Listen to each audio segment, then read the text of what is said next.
মনি যখন উচাটন খুলতে সে চায় দড়ির বাঁধন, সেই মতোই রাজস্থান ভ্রমণের প্রাক্কালে হঠাৎই এ মনের মধ্যে জেগে উঠল সুপ্ত এক বাসনা। আর সেটি ছিল মনের চোখে ভেসে ওঠা এবং ইতিহাস বইয়ের পাতায় দেখা এবং পড়া গল্পকে বাস্তবে চাক্ষুষ করতে হবে। যেই বলা সেই মতোই প্ল্যান করে চলে এলাম পৃথিবীর সপ্তম আশ্চর্যের একটি অত্যাশ্চর্য স্থাপত্য দেখতে, আর সেটি ছিল আমাদের ভারতের গৌরব তথা তাজমহল পরিদর্শন। বেরিয়ে পড়লাম আর একটি নতুন গন্তব্যে। এখন যেতে চলেছি আগ্রা। আগ্রায় গিয়ে পরদিন আমি কিন্তু তাজমহল এক্সপ্লোর করব, আপনাদের দেখাবো তাজমহলের সেই প্রাকৃতিক সৌন্দর্য। দেখুন আমার ট্রেন দাঁড়িয়ে রয়েছে 666 উদয়পুর সিটি থেকে খাজুরাহো যাবে, খাজুরাহো এক্সপ্রেস। দেখুন আমার M2 কোচ রয়েছে, এটি কিন্তু থার্ড ইকোনমি রয়েছে অর্থাৎ AC কোচ রয়েছে। আমি কিন্তু টিকিট কেটেছিলাম স্লিপারের, কিন্তু এটা অটো আপগ্রেডেশন হয়ে এটা আমাকে এসিতে কনভার্ট করে দিয়েছে। চলুন দেখাচ্ছি আমার সিট। টাইম 9:38। এই যে দাঁড়িয়ে রয়েছে আমার 19666 খাজুরাহো এক্সপ্রেস, সেটি আমাকে আগামীকাল আগ্রা ফোর্টে নামিয়ে দেবে। সেখান থেকে আমি যাব তাজমহল দেখতে। ফার্স্ট টাইম AC কোচে ট্রাভেল করছি। দেখুন AC কোচে এখানে একটি সুন্দর মিরর দেওয়া রয়েছে, এইদিকে দেখুন হ্যাঙ্গার রয়েছে, উপরেও কিন্তু ব্যাগ রাখার জন্য হ্যাঙ্গার রয়েছে। এছাড়া দেখুন এখানে কিন্তু মোবাইল হোল্ডার রয়েছে, এখানে আপনি মোবাইল রাখতে পারবেন। এদিকে দেখুন একটি ল্যাম্প রয়েছে বই পড়ার জন্য। এখানে দেখুন বোতল হোল্ডার রয়েছে, সুন্দর পর্দা দেওয়া রয়েছে। চলে এসেছিলাম আগ্রা ক্যান্টনমেন্টে। দেখুন আগ্রা ক্যান্টনমেন্টের বাইরের জায়গাটি কীরকম। এখানে কিন্তু ক্লক রুম রয়েছে, এছাড়া বাইরে বেরোলে আপনি প্রচুর অটো পেয়ে যাবেন। এখান থেকে আপনি তাজমহল, লালকেল্লা আরও অন্যান্য অনেক জায়গায় ঘুরতে যেতে পারবেন। দেখুন এখানে রয়েছে আই লাভ আগ্রা। টাইম 10:33। আমার এখানে খাজুরাহো এক্সপ্রেসের টাইম ছিল 10:20-তে, কিন্তু 13 মিনিট লেট করেছে। এইমাত্র এসে পৌঁছালাম আগ্রা ক্যান্টনমেন্ট স্টেশনে। স্টেশনের বাইরে থেকে অটো নিলাম, অটো নিয়ে এখন যাব প্রথমে আগ্রা ফোর্ট স্টেশনে। সেখানে আমার লাগেজটা রাখবো, রেখে ক্লক রুমে রাখার পর আমি কিন্তু এক্সপ্লোর করতে চলেছি সেই বিখ্যাত Taj Mahal. Good morning friends, good morning from Agra. এখন চলে এসেছিলাম সাইট সিন করতে। প্রথমে যে জায়গাটি এসেছি সেটি হলো শ্রী তিরুপতি বালাজি টেম্পল। এলাম শ্রী তিরুপতি বালাজি টেম্পল। দেখুন ভিতরে প্রবেশ করছি।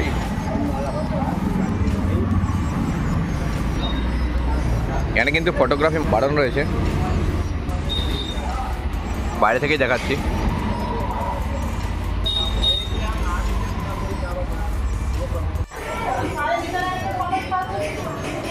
এসেছিলাম তাজমহলের ঠিক সামনেই। দেখুন এখানে আমাকে অটো দাদা নামিয়ে দিল, এখান থেকে আমাকে হেঁটে যেতে হবে কিছুটা সামনে গেলেই কিন্তু তাজমহল পড়বে। চলে এলাম তাজমহলের বুকিং কাউন্টারে। দেখুন 250 টাকা টিকিট রয়েছে, সেটাতে কিন্তু ক্যাম্পাসের ভিতরে অর্থাৎ মিউজিয়াম দেখা যাবে। আর 50 টাকা টিকিট রয়েছে, সেখানে শুধু বাইরের চত্বরটা ঘোরা যাবে। দেখুন ফরেন ভিজিটারদের জন্য আলাদা লাইন রয়েছে। এখানে কিন্তু অনলাইনেও আপনি বুকিং করতে পারবেন। আমি কিন্তু অনলাইনে বুকিং করেছি, 45 টাকা নিয়েছে, 5 টাকা ডিসকাউন্ট। নর্মাল টিকিট কিন্তু 50 টাকা। চলে এলাম তাজমহলের ওয়েস্ট গেটে অর্থাৎ পশ্চিম গেট দিয়ে এন্ট্রি নেব। দেখুন এখানে কিন্তু ওয়াইফাই রয়েছে, ক্লক রুম রয়েছে, ফ্রি ক্লক রুম, শু কভার রয়েছে, ড্রিঙ্কিং ওয়াটার রয়েছে, হুইল চেয়ারও রয়েছে, এছাড়া ফার্স্ট এডের ব্যবস্থা রয়েছে। আমার অনলাইন টিকিট রয়েছে, সেটি ওখানে কিন্তু শো করা নেই, আমি ভিতরে এন্ট্রি নিতে পারবো। চলে এসেছিলাম তাজমহলের ভিতরে। অনেক রকম চেকিং হলো ভিতরে। ভিতরে কিন্তু অনেক কিছুই অ্যালাউ নেই, যেমন আপনি আপনার কোনো ব্যাগ আনতে পারবেন না, সেলফি স্টিক আনতে পারবেন না, ইয়ারফোন আনতে পারবেন না, চার্জারও আনতে পারবেন না। শুধুমাত্র মোবাইল, জলের বোতল, মেডিসিন আর ক্যামেরা বাগেরা কিছু আনতে পারবেন। এছাড়া কিন্তু অন্য কিছু ক্যারি করা চলবে না আপনার সাথে। দেখুন চারপাশের পরিবেশটা সুন্দরভাবে কিন্তু প্রাকৃতিক উপায়ে ঘাস বসানো রয়েছে। এখানে আপনি ঘন্টার পর ঘন্টা কাটিয়ে দিতে পারবেন। ওই যে পিছনে দেখা যাচ্ছে সেই মুমতাজ মহল। যদি আপনি তাজমহলে এসে ফটোগ্রাফি করতে যান তাহলে কিন্তু এখানে তার রেট দেওয়া রয়েছে। দেখুন বিভিন্ন সাইজের জন্য বিভিন্ন রেট রয়েছে।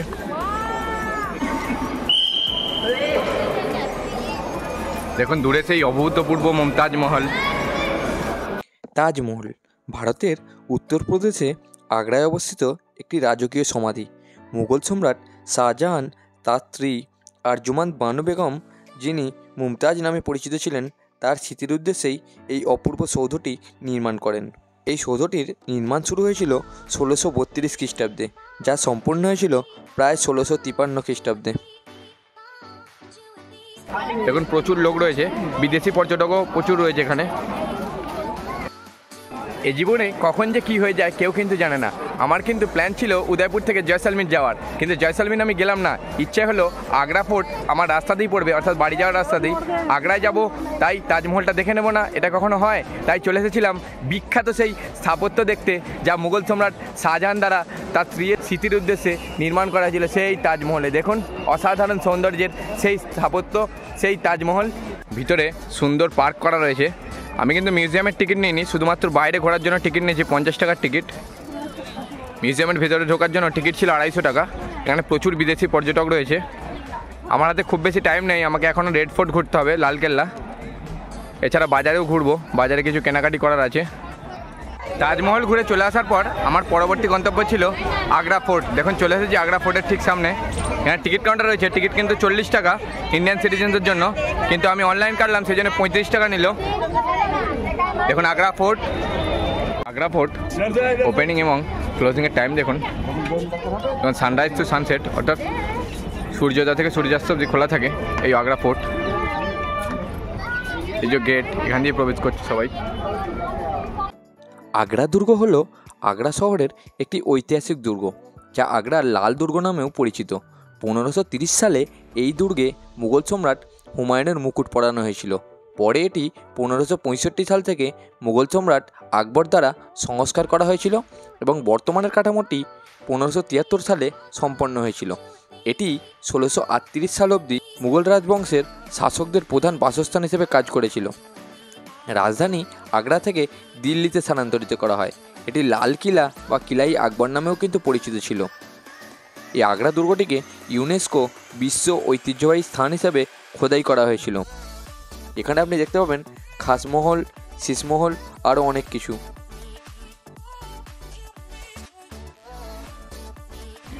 আগ্রা ফোর্টের ভিতরে কিন্তু দেখুন খাসমহল রয়েছে, শীষমহল রয়েছে, মুথাম্মান বুর্জ রয়েছে। আগ্রা ফোর্টের ভিতরে কিন্তু প্রচুর ঐতিহাসিক স্থাপত্য রয়েছে বিভিন্ন ধরনের।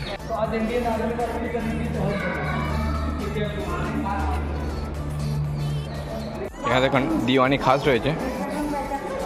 উপরে উঠছি,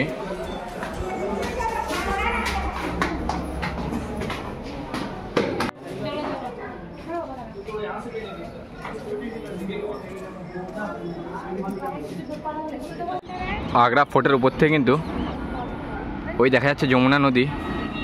যমুনা নদীর তীরেই কিন্তু সেই ঐতিহাসিক স্থাপত্য তাজমহল রয়েছে। হয়ে গেল আমার আগ্রা ভ্রমণ। এখন চলেছি রেলওয়ে স্টেশনের উদ্দেশ্যে। আগ্রা ফোর্ট থেকে আমার ট্রেন রয়েছে 6:55, যেটা আমাকে পরদিন দুপুরবেলা বর্ধমান নামাবে 1:35 নাগাদ। সেই ট্রেন ধরতেই এখন চলেছি আগ্রা ফোর্ট। দেখি শরীরে অনেকটাই কষ্ট হচ্ছে, ডরমিটরি পাই কিনা 1-1.5 ঘন্টার জন্য, তাহলে ওখানে গিয়ে রেস্ট নেব। আগ্রা ক্যান্টনমেন্ট স্টেশনে এসে আমি ছিলাম আইআরসিটিসির ডরমিটরি রুমে। দেখুন এখানে একটি সিঙ্গেল বেড রয়েছে, ব্ল্যাঙ্কেট দেওয়া রয়েছে, বালিশ রয়েছে, একটি মিরর এবং সাইড টেবিল রয়েছে। এখানে সকেট রয়েছে দেখুন চার্জ দেওয়ার জন্য। দরজার পিছনে কিন্তু হ্যাঙ্গার রয়েছে, ফল সিলিং করা রয়েছে, ফ্যান রয়েছে। এখানে সবগুলোই কিন্তু এসি ডরমিটরি। এখানে 120 টাকা চার্জ নিয়েছে 3 ঘন্টার জন্য, যদি আমি 2 ঘন্টার মতো ছিলাম। এই যে পার্টিশানের উপরে কিন্তু আরেকটা রুম রয়েছে। এখানে বাথরুম রয়েছে, বেসিন রয়েছে, মিরর রয়েছে।